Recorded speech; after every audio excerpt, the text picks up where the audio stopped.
¿Cómo están, queridos amigos? Soy su servidor, el pastor Washington Villarroel, saludándoles desde los estudios de Paris con este subprograma Pasajes y Personajes de la Biblia. Queremos llegar hasta ustedes, donde quiera que nos puedan estar mirando. Sabemos que la televisión aparece en señal local acá en Los Ángeles, California, pero también aparece a través del satélite y de cable en otras partes de los Estados Unidos y a través de las plataformas del Internet en prácticamente todo el mundo. Para todos ustedes, un saludo grande, esperando especialmente que al comenzar este nuevo 2020, que estaremos ya comenzando dentro de un tiempo, sea un nuevo año lleno de bendiciones. Hoy día quiero compartir un tema muy especial con ustedes. El tema se llama Moisés y la serpiente. Vamos a ir primeramente a la Biblia, vamos a ir al libro de Números capítulo 21, versículo 23.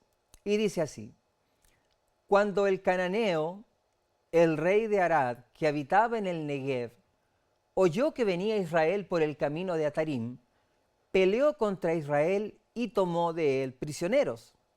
Entonces Israel hizo voto a Jehová y dijo: si en efecto entregares este pueblo en mi mano, yo destruiré sus ciudades. Y Jehová escuchó la voz de Israel, y entregó al cananeo, y los destruyó a ellos y a sus ciudades, y llamó el nombre de aquel lugar Horma. Como pueden darse cuenta, el Señor Jesús siempre estuvo al lado del pueblo de Israel, así como está hoy al lado del pueblo del Israel moderno. Y a pesar de las dificultades, cuando el pueblo hacía un pacto especial, el Señor nunca fallaba, siempre era fiel en responder las peticiones del pueblo de Dios. Y les entregó los pueblos que estaban en contra de ellos a cambio de que ellos hicieran un voto de fidelidad. Y nuestro Señor siempre está esperando de nosotros prácticamente lo mismo.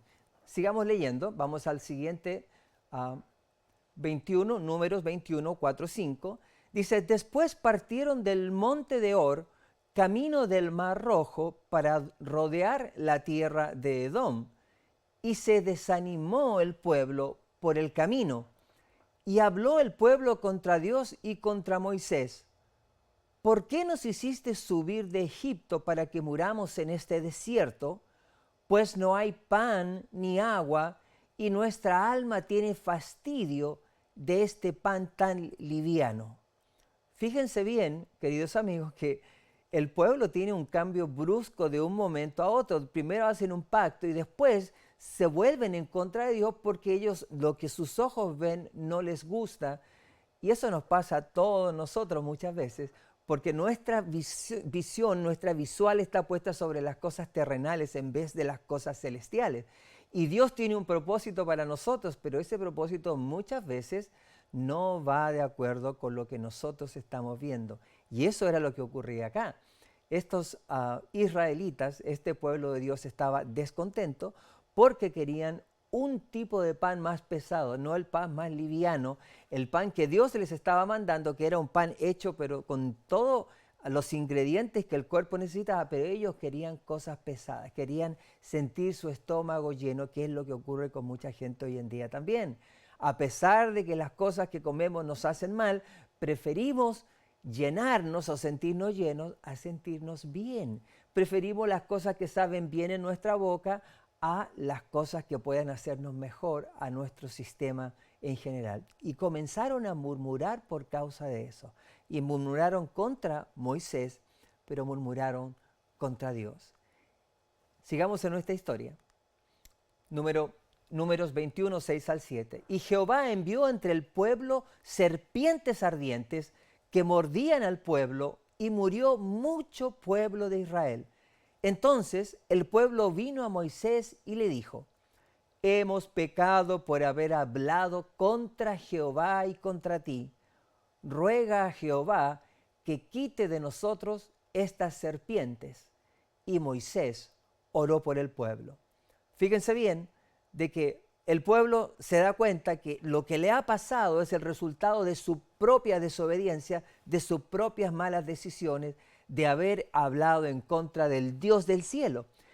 pero van con Moisés y lo usan como un intercesor entre Dios y los hombres. Ven, Moisés era una especie de Cristo, porque él era el que intercedía entre los hombres y Dios. Ah, y él tenía que hacer esa parte, aunque sabía de que el pueblo de Dios era un pueblo desobediente como lo somos nosotros. Él intercedía ante Dios, así como Cristo intercede ante el Padre por cada uno de nosotros. Y entonces vamos a ver lo que ocurrió. Dice que él oró por el pueblo, Números 21 del 8 al 9, y Jehová contestó esa oración y le dijo a Moisés: hazte una serpiente ardiente y ponla sobre un asta, y cualquiera que fuere mordido y mirare a ella vivirá. Y Moisés hizo una serpiente de bronce y la puso sobre un asta, y cuando alguna serpiente mordía a alguno, miraba a la serpiente de bronce y vivía. Qué interesante esto, ¿no?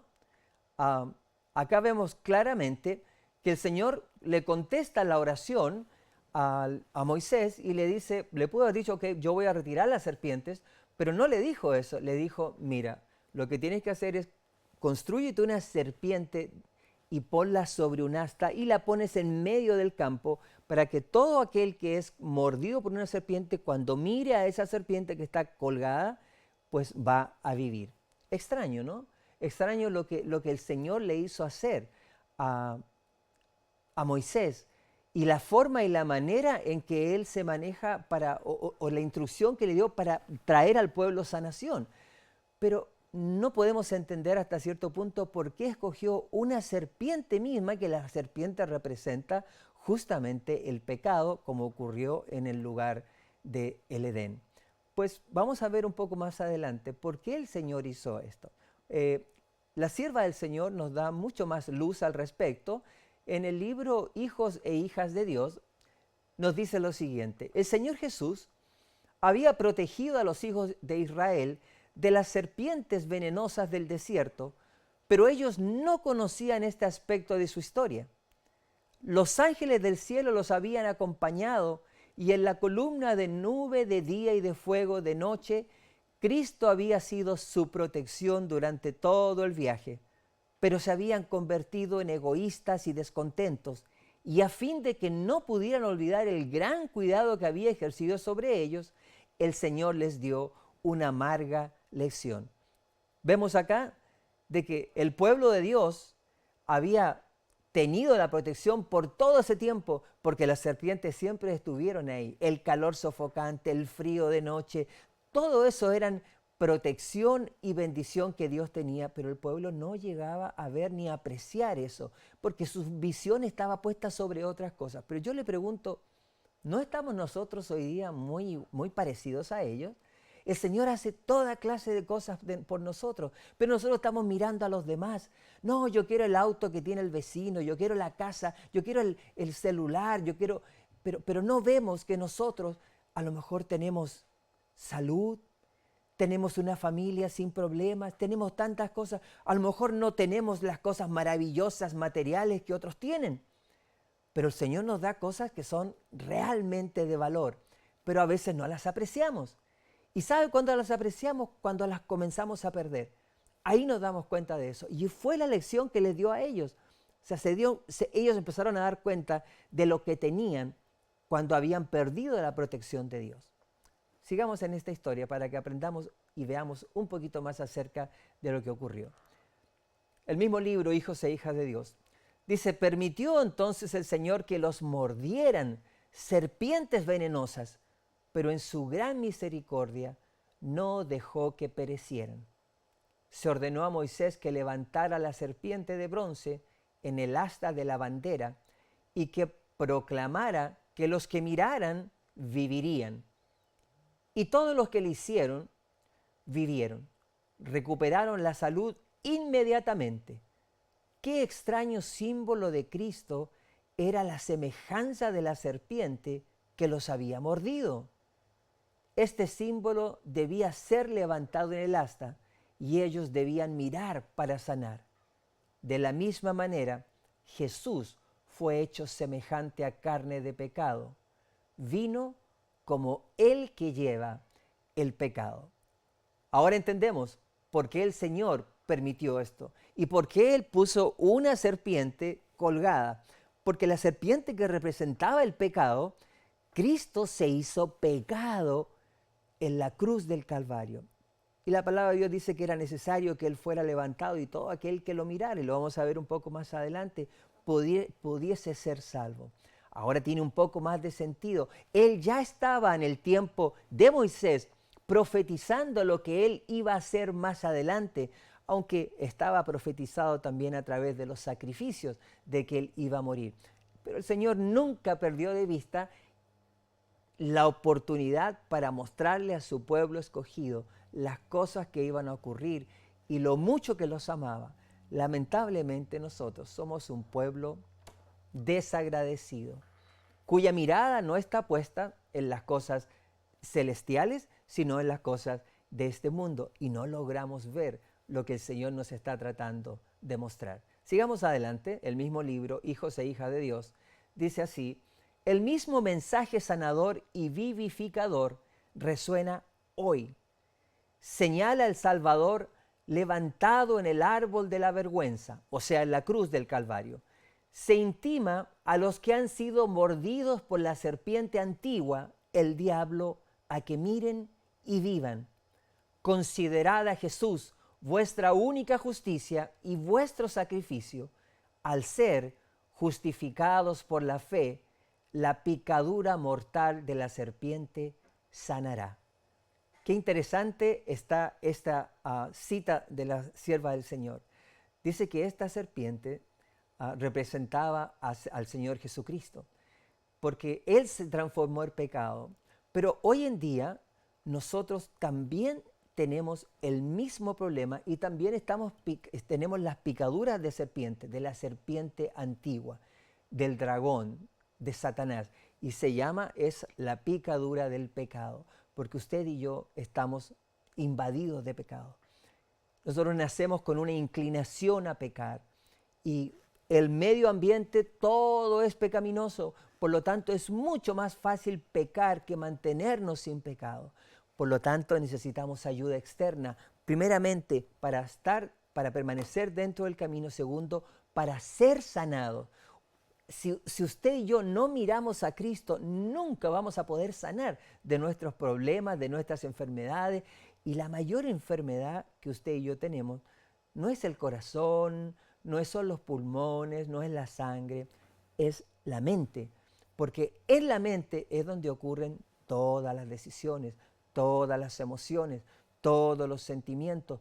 Todo se genera en este lugar. Por eso el sello de Dios al pueblo de Dios se lo pone en la frente, porque es un símbolo de que nuestra frente ahora está limpia, está santificada y ahora puede recibir el sello de Dios. Vamos a ir al siguiente versículo. Está en el libro de Juan, Juan capítulo 3, versículo 14 al 15.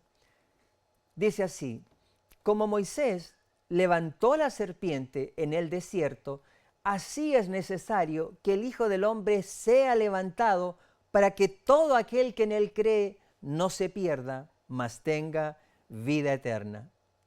Hermoso este versículo que nos muestra claramente de que el propósito de levantar esa serpiente era para entregarnos en profecía que el Hijo del Hombre tenía que ser levantado para que todo aquel que lo mirara y creyera en él no se perdiera y pudiese recibir vida eterna.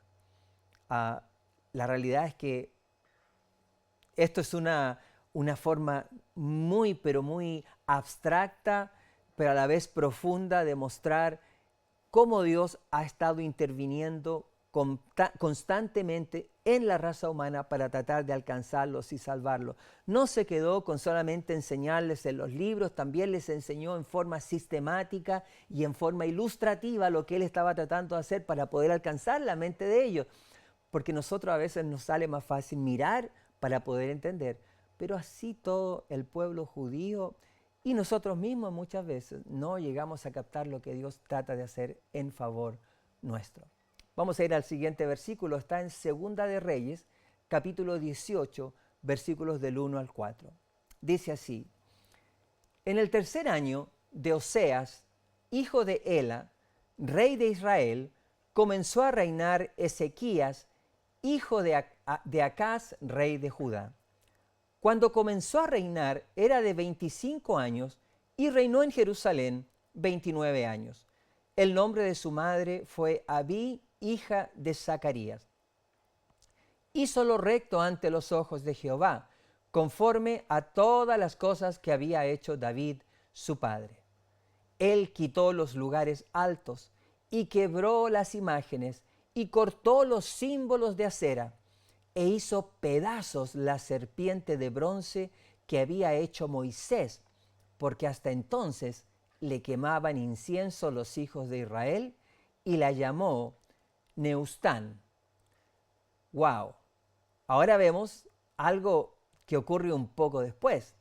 Ezequías era un rey que apareció después de muchos reyes que habían cometido mucho pecado, y dice que él empezó a limpiar al pueblo de toda la idolatría que existía. Y una de las cosas que él hizo fue que él destruyó la misma serpiente que Moisés había construido. Él la rompió en pedazos. ¿Por qué la rompió? Si el Señor le había mandado a Moisés que la construyese y la pusiese, porque ahora ellos estaban haciendo algo que el Señor no aprobaba. Habían hecho de esa serpiente algo idolátrico. O sea, estaban idolatrando esa serpiente colgada de ese madero, como que en sí misma tenía poder para salvar, para sanar. Y en nada de eso existía. Era una forma, una representación de lo que iba a ocurrir más adelante, pero en sí eso no tenía ningún valor.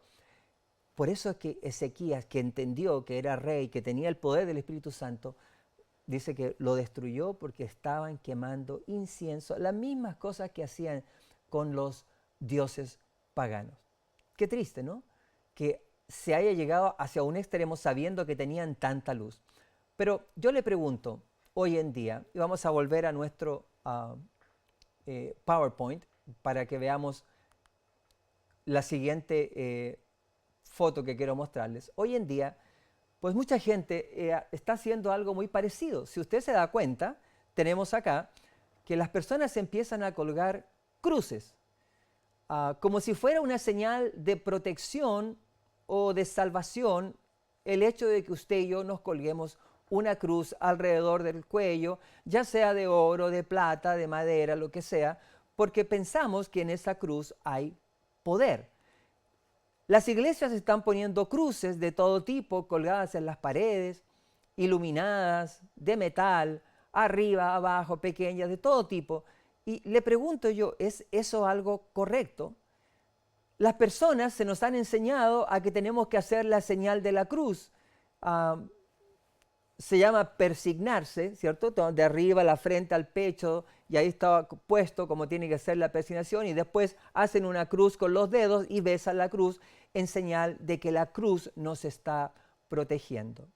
Pero yo te pregunto, ¿es la cruz, acá tenemos una cruz arriba de una iglesia, ¿es la cruz una protección para el pueblo de Dios? ¿Qué es la cruz? Bueno, veamos un poquito lo que la Biblia dice. Gálatas capítulo 3, versículos 3 y 14. Dice, Cristo nos redimió de la maldición de la ley, hecho por nosotros maldición, porque está escrito, maldito todo el que es colgado en un madero, para que en Cristo Jesús la bendición de Abraham alcanzase a los gentiles, a fin de que por fe recibiésemos la promesa del Espíritu. Fíjense bien, acá la palabra de Dios nos dice que Cristo fue hecho maldición porque todo el que moría en una cruz era hecho maldito. O sea, la cruz era un símbolo, no era un símbolo, era un instrumento de muerte. Era un instrumento que utilizaban y ahí morían toda clase de personas. Y para el pueblo judío, el que moría en una cruz era maldito, o sea, no tenía salvación. Pero hoy en día miramos la cruz como si la cruz fuera algo sagrado. La Biblia habla de la cruz, pero no está hablando de la cruz misma, está hablando de la muerte de Cristo en la cruz. Entonces, para no decir cada vez, la muerte de Cristo en la cruz, hablan de la cruz, refiriéndose a su muerte. Pero la gente está pensando de que la cruz te puede ofrecer algún tipo de protección por sí sola y no tiene absolutamente ningún poder para poder cambiarte, sanarte, protegerte, aunque te cuelgues 1000 cruces y aunque te andes colgando cruces y aunque arrastres una cruz. La cruz es un símbolo de algo que Dios espera de nosotros. Vamos a ir al siguiente, Gálatas capítulo 6, versículo 14. Dice así, este es Pablo diciendo, más lejos esté de mí gloriarme, sino en la cruz de nuestro Señor Jesucristo, por el cual el mundo me es crucificado a mí y yo al mundo. Fíjense bien, aquí él menciona la cruz, pero habla de la cruz de nuestro Señor Jesucristo, dice, por el cual el mundo me es crucificado a mí. En otras palabras, cuando yo contemplo a Cristo en la cruz y veo que Él murió por mí, ahora yo me doy cuenta que si Él murió por mí, que si Él murió por mis pecados, yo ahora no puedo seguir viviendo igual en esos pecados para poder entrar en una relación con Él. Él me salvó y me ha salvado de la condenación de la ley, que es porque el pecado requiere la muerte. El que viola la ley requiere muerte. Por eso Cristo murió en mi lugar, pero ahora requiere que yo lo siga a Él. Exactamente las huellas que Él dejó en esta tierra es la única forma en que yo puedo seguirlo. Pero no es la cruz misma. La cruz no tiene poder. La cruz era un instrumento de muerte, de vergüenza, de ignominia, de todo tipo de cosas. Pero la cruz no es santa. Sí, porque el Señor Jesús murió en la cruz, ahora la cruz es santa, no es santa. Porque el Señor Jesús resucitó en domingo, el domingo es santo, no es santo. Hay un solo día que es santo y es el día que el Señor dice en la palabra de Dios y es el séptimo día. O sea, no podemos ponerle santidad a algo que no existe. Rápidamente vamos a ir a la siguiente cita en Hijos e Hijas de Dios. Dice así, la cruz de Cristo, ¿cuántos creen realmente que es lo que debe ser? Es una pregunta. ¿Cuántos la aplican en sus estudios y conocen su verdadero significado? No habría un solo cristiano en este mundo si no fuera por la cruz de Cristo. Apartaos de los ejemplos del mundo, dejad de exaltar a los supuestos grandes hombres, apartad la mente de la gloria de todo, salvo de la cruz de Cristo, dijo Pablo. Pero lejos esté de mí gloriarme, sino en la cruz de nuestro Señor Jesucristo. Que todos, desde el más encumbrado hasta el más humilde, comprendan lo que significa la gloria de la cruz de Cristo. Esta cruz debe ser llevada con valentía y virilidad. Cristo declara, si alguno quiere venir en pos de mí, niéguese a sí mismo y tome su cruz y sígame. Y para todos los que la exalten y la lleven tras Cristo, la cruz es una garantía de la corona de gloria que nunca se desvanecerá. Acá dice bien claro que es la cruz de Cristo. La cruz de Cristo representa lo que Él hizo en esa cruz. Si Él murió en esa cruz, significa que yo tengo que seguir exactamente hacer lo mismo. Ahora yo tengo que, dice, Él nos pidió que si yo quiero seguirlo, tengo que cargar mi cruz, tengo que cargar con mis pecados, con mis cosas y seguirlo a pesar de lo difícil del camino. No está diciendo que cargues la cruz, de una pequeña cruz, de una cruz grande, que te la cuelgues, que te la pongas en los adiós, que te la pongas donde tú quieras, porque esa cruz no te va a producir absolutamente nada. La cruz significa lo que Cristo hizo en la cruz del Calvario. Y que esa cruz, que la muerte del Señor en esa cruz, sea lo que a ti te transforme, porque tú y yo somos transformados al levantar nuestra vista a Él, así como la serpiente que se levantó en el desierto y ellos eran sanados para que el mundo, para que las picadas no los hicieran, no les trajeran muerte. Ahora tú y yo tenemos la misma oportunidad si podemos mirar a esa cruz levantada donde está el Señor Jesucristo, porque Él es el dador de la vida, de la salvación, de la sanación y de todo lo bueno de este mundo. Quita los ojos de los instrumentos, de los elementos y ponlos en el autor y consumador de nuestra fe. Que el Señor bendiga a ti, tu familia, tus planes y a todo lo que pueda tocar con tu mano bendecida. En el nombre del Señor Jesucristo, me despido de ustedes.